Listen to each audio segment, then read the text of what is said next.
Assalamualaikum warahmatullahi wabarakatuh. Perkenalkan, nama saya Rahmatia Eka Putri, nomor induk mahasiswa 19.600.046. Saya adalah mahasiswi Tadris Matematika IAIN Parepare. Pada video kali ini, saya akan memaparkan materi mengenai pembelajaran matematika, hierarki pembelajaran matematika, dan teori-teori pokok belajar. Langsung saja, mari kita masuk pada pembahasan yang pertama. Pembelajaran matematika. Pembelajaran matematika adalah suatu proses belajar mengajar yang dibangun oleh guru untuk mengembangkan kreativitas berpikir siswa yang dapat meningkatkan kemampuan berpikir siswa serta dapat meningkatkan kemampuan mengkonstruksi pengetahuan baru sebagai upaya meningkatkan penguasaan yang baik terhadap materi matematika. Nah, dalam proses pembelajaran matematika ini, baik guru maupun murid bersama-sama menjadi pelaku terlaksananya tujuan pembelajaran. Selanjutnya, tujuan pembelajaran ini akan mencapai hasil yang maksimal apabila pembelajaran berjalan secara efektif. Nah, yang dimaksud dengan pembelajaran yang efektif adalah pembelajaran yang mampu melibatkan seluruh siswa secara aktif, baik dari segi proses maupun dari segi hasil. Seperti pada gambar ini. Nah, yang pertama, dari segi proses. Pembelajaran dikatakan berhasil dan berkualitas apabila seluruhnya atau sebagian peserta didik terlibat secara aktif, baik itu secara fisik, mental, maupun sosial dalam proses pembelajaran. Di samping siswa itu menunjukkan semangat belajar yang tinggi dan percaya dirinya. Yang kedua, dari segi hasil. Pembelajaran dikatakan efektif apabila terjadi perubahan tingkah laku ke arah yang positif dan tercapainya tujuan pembelajaran yang telah ditetapkan. Nah, perubahan yang dimaksud di sini adalah perubahan yang terjadi pada siswa dari ia tidak tahu menjadi tahu konsep matematika dan mampu menerapkannya. Hal ini sama seperti dengan yang dikatakan oleh Hans Freudenthal bahwa matematika merupakan aktivitas manusia dan harus dikaitkan dengan realitas atau kenyataan. Jadi, pada hakikatnya matematika tidak akan terlepas dari kehidupan sehari-hari kita. Semua masalah dalam kehidupan ini yang membutuhkan pemecahan secara cermat mau tidak mau harus berpaling kepada matematika. Selanjutnya, mari kita masuk pada pembahasan yang kedua, yaitu mengenai hierarki pembelajaran matematika. Sebelum saya menjelaskan apa yang dimaksud dengan hierarki belajar matematika, terlebih dahulu, mari kita ketahui apa sih itu hierarki belajar. Nah, para guru tentunya sudah memahami bahwa suatu kompetensi dasar yang diajarkan mendahului kompetensi dasar yang lainnya, dan satu kompetensi inti yang diajarkan mendahului kompetensi inti yang lainnya. Jadi pada dasarnya seperti ini. Pengetahuan yang lebih sederhana harus dikuasai para siswa terlebih dahulu dari pengetahuan yang lebih kompleks. Dengan demikian, para siswa akan dapat dengan mudah mempelajari pengetahuan yang lebih kompleks ketika ia sudah menguasai pengetahuan yang sederhana secara baik. Nah, pertanyaan yang sering muncul adalah mengapa suatu kompetensi dasar harus diajarkan mendahului kompetensi dasar yang lainnya? Mengapa demikian? Nah, Gagner memberikan alasan untuk masalah ini dengan selalu menanyakan sebuah pertanyaan. Pertanyaannya yaitu, pengetahuan apa yang lebih dahulu harus dikuasai siswa agar ia berhasil mempelajari suatu pengetahuan tertentu. Setelah mendapatkan jawabannya, Gagne harus bertanya lagi seperti pertanyaan yang tadi untuk mendapatkan prasyarat yang harus dikuasai dan dipelajari siswa sebelum ia mempelajari pengetahuan tersebut. Begitu seterusnya, sampai didapatkan urutan-urutan pengetahuan dari yang paling sederhana sampai yang paling kompleks. Nah, dengan cara seperti inilah kita akan mendapatkan hierarki belajar.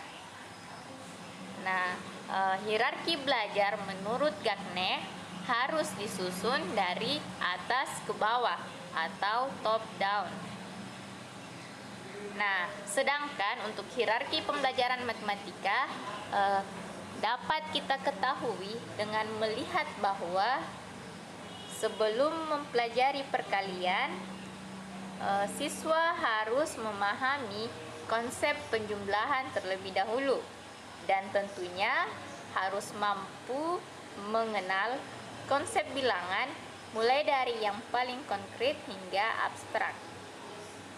Nah, seperti inilah hierarki dari pembelajaran matematika. Selanjutnya, mari kita masuk pada pembahasan yang terakhir, yaitu mengenai teori-teori pokok belajar.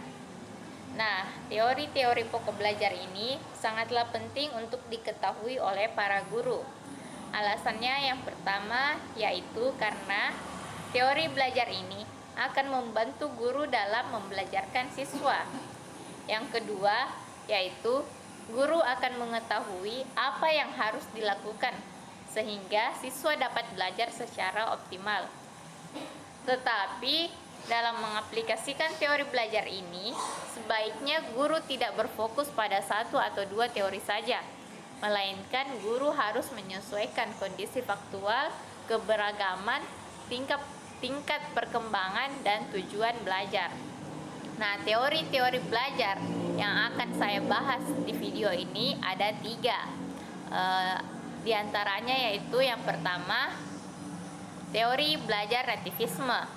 Yang kedua yaitu teori belajar behaviorisme. Yang ketiga yaitu teori belajar kognitif.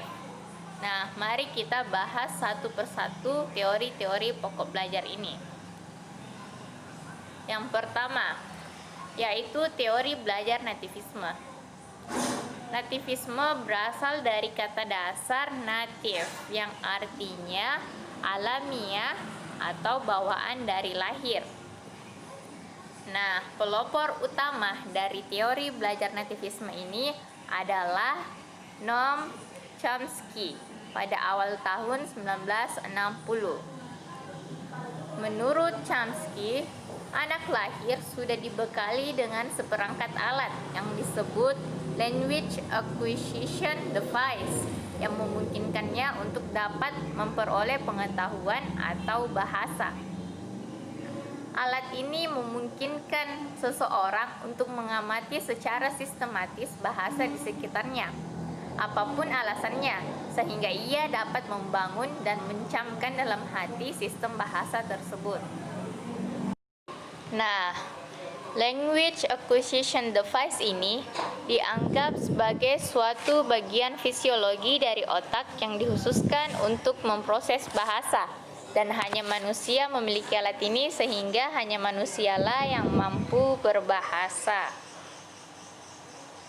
Jadi kalau manusia tidak memiliki alat kodrati ini, tidak mungkin ia bisa menguasai bahasa yang disuguhkan secara alami. Nah, pandangan yang beranggapan bahwa kemampuan berbahasa merupakan pemberian biologis dalam bahasa Inggris disebut innateness hypothesis atau hipotesis bawaan atau hipotesis kodrati. Nah, berikut ini beberapa argumentasi atau pertimbangan yang dikemukakan oleh kaum nativis untuk mendukung hipotesis bawaan tersebut. Yang pertama, Anak-anak menguasai bahasa pertama sebelum mereka berusia 5 tahun, menurut Elliot 1987. Yang kedua, data bahasa yang diterima terbatas, namun kemampuan anak-anak memproses dan membentuk ujaran-ujaran tidak terbatas. Yang ketiga, anak-anak mampu menguasai kaidah-kaidah bahasanya walaupun mereka tidak secara formal menerima penjelasan mengenai tata bahasa atau kaidah bahasa. Dan yang terakhir, yaitu anak-anak mampu menguasai kurang lebih 12 kata sehari menurut Chomsky 1988. Selanjutnya yaitu teori belajar behaviorisme. Dalam teori belajar ini terdapat 3 konsep penting yang harus diketahui. Yang pertama yaitu rangsangan atau stimulus yang disimbolkan dengan S. Stimulus mengacu pada semua hal atau perubahan yang ada dalam lingkungan. Stimulus terbagi 2, yaitu eksternal stimulus atau rangsangan dari luar, contohnya suara petir, suara manusia, atau sinar. Dan internal stimulus atau rangsangan dari dalam, contohnya rasa lapar atau keinginan untuk berbicara. Hal penting yang kedua yaitu tanggapan atau respons dengan simbol R. Respon ini mengacu pada perubahan perilaku yang melibatkan adanya aktivitas yang disebabkan oleh otot dan kelenjar. Sama halnya dengan stimulus, respon juga terbagi atas 2. Yang pertama yaitu external response dan yang kedua yaitu internal response. Yang ketiga yaitu penguatan atau reinforcement dengan simbol S+ dan S-. Penguatan adalah peristiwa atau sesuatu yang dianggap sebagai hadiah atau hukuman yang menyebabkan makin besarnya kemungkinan stimulus tertentu menghasilkan respon tertentu. Menurut teori behavioristik, belajar adalah perubahan tingkah laku sebagai akibat adanya interaksi antara stimulus dan respon. Hal-hal yang penting dalam teori ini. Yang pertama, input adalah stimulus, apa yang diberikan guru. Yang kedua yaitu output, respon, apa yang dihasilkan siswa. Yang ketiga yaitu faktor penguatan, apa yang memperkuat timbulnya respon. Prinsip yang menjadi dasar dari pendekatan pembelajaran SR digunakan pada penelaahan perilaku, diantaranya yang pertama classical conditioning menurut Ivan Petrovich Pavlov. Dalam lingkup pemerolehan bahasa pertama, classical conditioning ini dapat menjelaskan bagaimana manusia belajar makna. Contohnya, Budi yang berumur sekitar 15 bulan akan menarik taplak meja makan. Ibunya segera mengatakan, "Jangan, jangan," sambil menepis tangannya dengan harapan Budi akan menghubungkan sakit di tangannya dengan kata "jangan". Diharapkan tindakan Ibu Budi ini akan menimbulkan respons makna yang tidak menyenangkan bagi Budi. Jika hal ini terjadi secara berulang kali dan respon emosional sudah ditransfer dari hukuman fisik ke ujaran "jangan", maka pembiasaan telah berhasil. Jadi kata "jangan" menghasilkan respon emosional. Dengan demikian, ibu tersebut berhasil mengajarkan makna "jangan". Dengan kata lain, Budi memahami makna "jangan" yang berarti larangan. Yang kedua, yaitu teori operant conditioning oleh B.F. Skinner dengan karyanya yang terkenal berjudul Verbal Behavior 1957.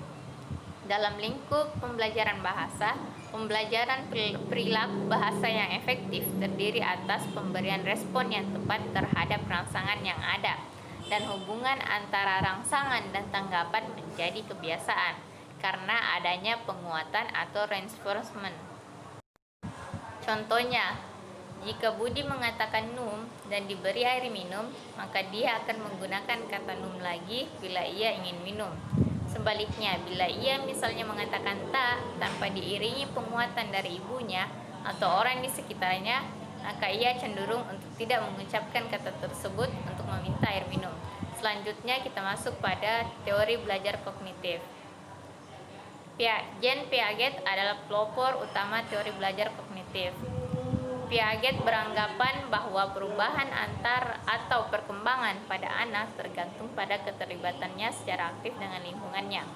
Kognisi adalah pengertian yang luas mengenai berpikir dan mengamati, jadi tingkah laku yang mengakibatkan orang memperoleh pengertian atau yang dibutuhkan untuk menggunakan pengertian.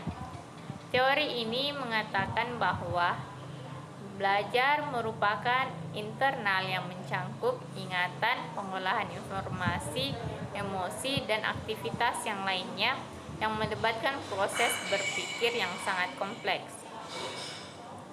Piaget membagi tahap-tahap perkembangan kognitif menjadi 4 tahap pokok sebagai berikut. Tahap pertama ialah tahap sensori motorik sekitar 0-18 bulan atau 2-4 bulan. Tahap ini mencakup 6 subtahap. Tahap yang kedua yaitu tahap praoperasional yang biasanya dibagi menjadi 2 subtahap dari 2-5 tahun sampai dengan 5-7 tahun. Tahap yang ketiga yaitu tahap operasional konkret kurang lebih 7-11 tahun. Tahap keempat ialah tahap operasional formal mulai kurang lebih 12 tahun. Umur yang diberikan di sini hanya kira-kira karena pada anak ada yang memerlukan waktu yang lebih lama untuk melangkah dari satu tahap ke tahap berikutnya. Itulah tadi pemaparan materi dari saya. Lebih dan kurangnya mohon dimaafkan. Wabillahi taufiq wal hidayah. Wassalamualaikum warahmatullahi wabarakatuh.